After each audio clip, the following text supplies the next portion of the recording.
apareció una nota en ámbito que me pareció muy interesante, por lo tanto busqué al señor que la escribió, que es el licenciado en Economía y analista internacional Pablo Kornblum, que habla de un dilema entre los nacionalismos, el patriotismo, digamos, y la deuda externa. Y me parece que el espíritu de la nota aparecen conceptos que vuelven ahora a la realidad como el Estado-Nación, como las libertades individuales, ¿no? Empieza a haber en el clima social un reverdecer, digamos, de conceptos que muchos habían olvidado y había quedado solamente la libertad individual, sí, ¿no? Entonces, bueno, para eso nos comunicamos con Pablo, que lo saludamos. Aquí Romina y Gustavo. Pablo, hola, ¿qué tal? ¿Qué tal? ¿Cómo están ustedes? Muy bien, ¿vos? Bien, todo bien, por suerte, gracias. Pablo, hiciste una nota para mí muy interesante, donde, bueno, haces un recorrido histórico, ¿no? Pero es interesante el rol del Estado-Nación que le das en esa nota, digamos, como que hay que replantear ciertos replanteamientos con características, digamos, que parecían olvidadas del Estado, y vos recuperás muy bien en esa nota. Sí. ¿Qué es lo que estás viendo? ¿Qué es lo que te parece que hay que hacer? No que hay que hacer, sino, No, ¿cuál es tu opinión? no, a ver, venimos de un Estado denostado, maltratado, que viene del neoliberalismo impuesto teóricamente por los teóricos y por en realidad los que manejan las cosas, ¿no? Los que manejan los medios de comunicación, los que manejan los think tanks, los famosos centros de pensamiento hace 50 años. Y lo que se vio en esta pandemia, digamos, más allá de que aparecen, digamos, contrapuntos y han aparecido en estas décadas, en América Latina, en nuestro país, formas de ver diferentes, siempre es como que hay un dejo de que el Estado es negativo, es corrupto, es ineficiente, etcétera. Ahora bien, apareció la pandemia y se dieron cuenta que el mercado, que en realidad los que seguimos estos temas lo sabemos, no soluciona estos problemas. Digamos, los problemas graves no está el Estado, es el mercado, perdón, lo soluciona el Estado. El mercado está para hacer plata, las empresas están para hacer dinero, no para solucionar los problemas a la gente. Entonces, no digo que hay como un reverdecer, pero sí hay un nuevo reposicionamiento de los líderes mundiales que se pusieron el problema al hombro, algunos en mayor medida, otros en menor medida, otros en diferentes tiempos, con algún delay, sí o no, pero lo que se vio es que, señores, el mercado no nos salva, nos termina, digamos, salvando el Estado, o los gobiernos que actúan bien o de la mejor manera. Entonces, creo que ahí tenemos un punto de inflexión para el cual analizar de cuál va a ser el rol del Estado de aquí a futuro, sobre todo en relación a, digamos, dejar de bastardearlo de alguna manera, porque yo me centro siempre en lo mismo, digamos.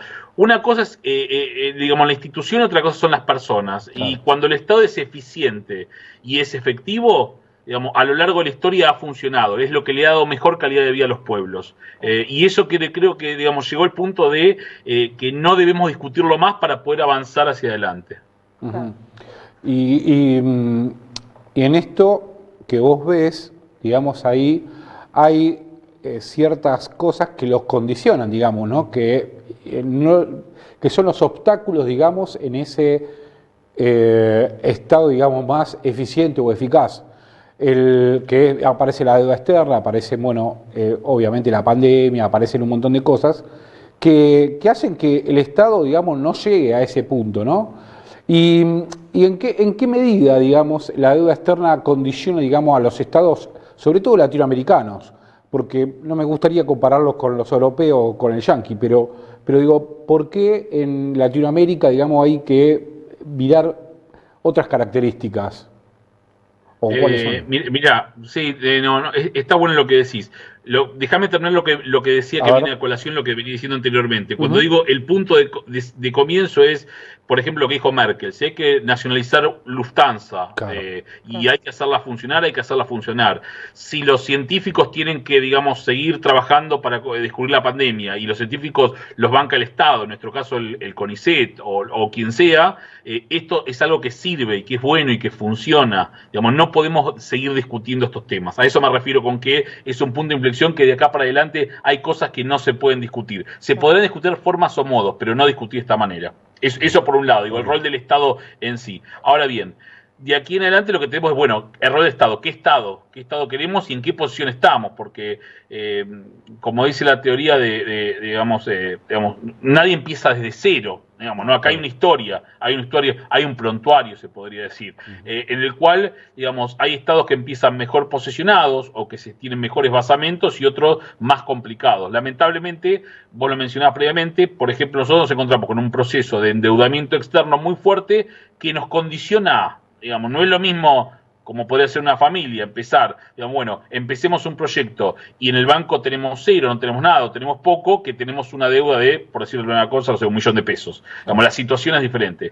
En este sentido hay condicionamientos, por eso, lo más importante aquí es no solo analizar la historia para ver en dónde nos hemos equivocado y ver hasta qué punto tenemos que remediar y cómo tenemos que remediar estos problemas, como es el caso de la deuda externa, sino de aquí en más no volver a repetir estos errores históricos. Porque lo que termina pasando es que si uno vuelve a repetir los errores y que nosotros somos habitués en ese tema, digo, como argentinos y en América Latina en general, se nos hace después más difícil o cuesta arriba cuando pasan estos hechos, digamos, que son desastrosos, que son graves, que afectan a la humanidad toda y a nosotros más, digamos, nos hace más difícil salir adelante. Y lo vemos en el caso, por ejemplo, y con esto para cerrar la idea, de lo que son las villas miseria. Cuando hablamos de la desigualdad latinoamericana, más allá de la deuda, entendemos todos que los problemas de la miseria, también lo estamos viendo en Estados Unidos ahora con esta rebelión que hay de los hombres de color, y las protestas que hay en las calles, lo que vemos es que ante la desigualdad, ante la pobreza, uno empieza un punto más atrás, porque digo, si esta enfermedad o la mayoría de las enfermedades se propaga más fácilmente en la pobreza, en el hacinamiento, cuando no hay las condiciones sanitarias y demás, acá tenemos una vez más que decir, bueno, señores, algo estuvimos haciendo mal, el rol del Estado acá de algún modo falló y lo tenemos que, digamos, dejar de discutir y darle la fortaleza y las capacidades como para que esto no vuelva a ocurrir. Claro. Y en ese sentido, Pablo, dentro de lo que es la nota, vos te referís un poco a lo que es el sentido común, ¿no? Hablas de estas nuevas pautas que se instalaron incluso entre los gobernantes, o sea, de qué manera se maneja el comercio, de qué manera se vincula, ¿no? Lo que uno vende, lo que uno compra, cómo todo esto está interconectado. Y también hablas en ese sentido de una especie de nacionalismo económico. ¿Podrías desarrollar un poco eso? Porque me pareció muy interesante el planteo que haces. No, a ver, digamos, sin entrar en detalles ni comparaciones como se podría hacer un mundial de fútbol, lo que digo en la nota un poco es, señores, se habla mucho de nacionalismo económico y la pregunta es, ¿nacionalismo de quién o de qué parte? Porque Claro. a veces es muy fácil decir, bueno, todos perdemos o todos ganamos ante una determinada situación, y los que estudiamos economía y relaciones internacionales sabemos que no es así. Hay pujas de intereses permanentes, hay algunos que en algún momento pierden más y otros que ganan menos. Lamentablemente suelen ser los mismos. Cuando yo menciono las elites, que también lo escribí en mi libro La Sociedad Anestesiada, siempre, digamos, generalmente terminan saliendo con la suya, por el poder económico, el poder político que tiene, los vínculos, con el poder mediático, el poder judicial, que nos llevan a un discurso en el cual ellos no terminan, nunca pierden y pierden el resto de la sociedad. Ahí menciono el tema de las maquilas, por ejemplo, como las empresas, digamos, de origen norteamericana, muchas que están en México para pagar salarios más baratos, los obligan a los empleados a seguir trabajando porque les conviene pagar el costo, la multa de que se enfermen y mueran antes que dejar de producir. Entonces digo, ¿es lo mismo el mexicano que trabaja por $10 la hora o el empresario norteamericano que tiene la maquila en México? ¿Se está parado en la misma situación para enfrentar la pandemia, para enfrentarse al coronavirus?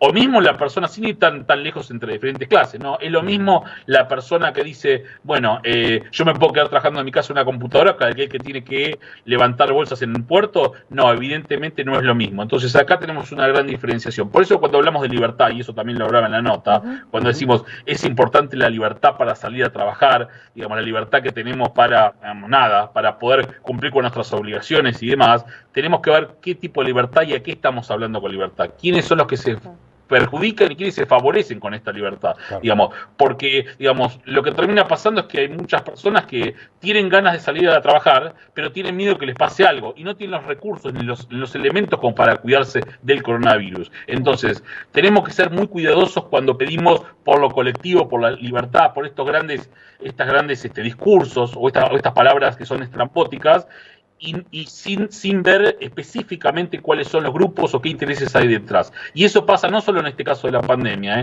suele pasar siempre, digamos. Uno generaliza y en este caso lo más importante, y creo que también pasa acá en nuestro país, lo que está pasando ahora, ver la pandemia, quiénes son perjudicados y quiénes son beneficiados.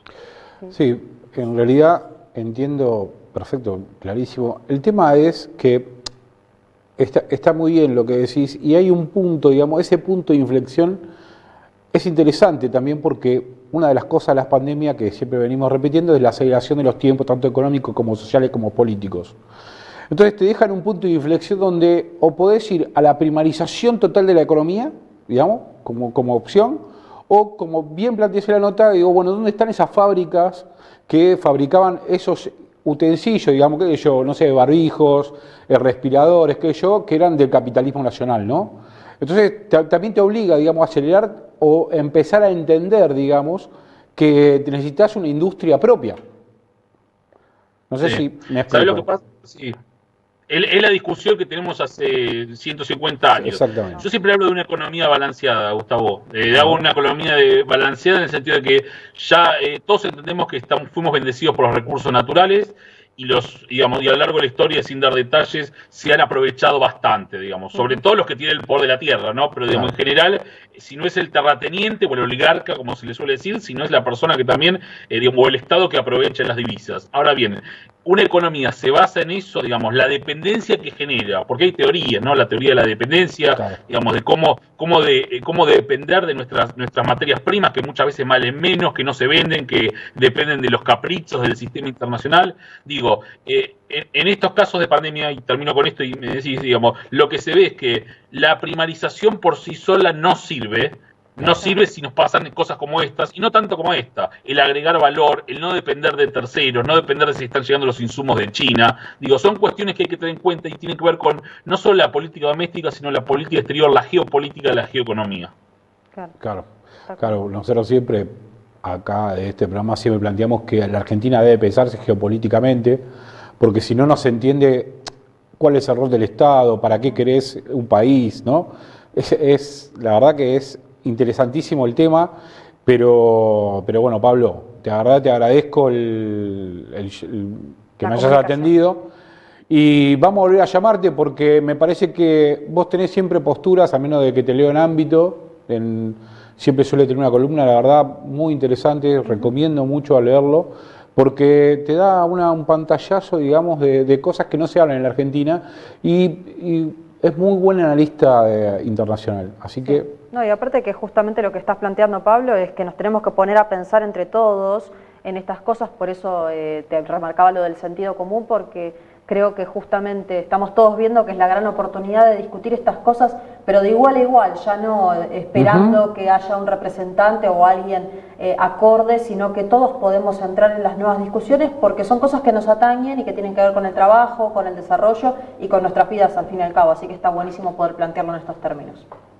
Sí, déjame terminar con... Dale. Sí. Lo que le quería decir es, en relación a esto, hay dos cosas que me parecen muy importantes. Primero, como hablamos del reverdecer del Estado, hablo del reverdecer de la ciencia social, del entender lo que pasa. Claro. No podemos entender, por ejemplo, lo que pasa en Estados Unidos, para salir un poco de nuestro país, sin entender lo que es el racismo, sin entender lo que es la historia de los Estados Unidos, los problemas, la cuestión de la gente de color, lo que fue, digamos, lo que fue la esclavitud, y lo que es el cercenamiento de los derechos, digamos. Y eso también pues nos impacta a nosotros. Parece que no, pero como les impacta a ellos, de algún modo ciertas clases sociales en Argentina también se ven impactadas, siendo cercenadas y siendo ninguneadas y pasando a segundo plano. Entonces, digo, el tener fortaleza, y esto tiene que ver con la educación secundaria, en las ciencias sociales básicas me parece fundamental. Y el otro tema que te quería decir es que los que somos internacionalistas es porque nos gusta, pero tenemos que entender muchas veces lo que pasa en el mundo. No podemos comprender lo que es el ámbito local y lo que nos ha pasado a lo largo de la historia si no entendemos cómo funciona el sistema económico global, el sistema político global,